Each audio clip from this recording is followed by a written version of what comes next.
భవిష్యత్తుకు ఇంకొక పేరే సంఘర్షణ.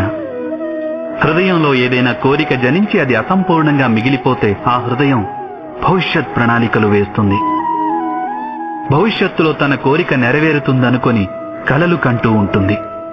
కాని జీవితం రానున్న భవిష్యత్తులోనూ లేదు, గతంలోనూ ఉండదు. జీవితం అన్నది ఈ క్షణంలోనే ఉంటుంది. అనగా ఈ క్షణాన అనుభవించేదే జీవితానుభవం.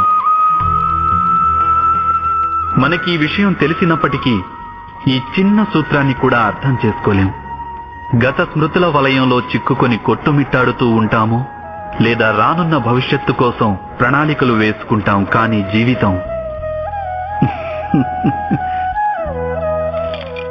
జీవితం గడిచిపోతుంది. ఈ సత్యం మన మనస్సులో నాటుకుపోవాలి.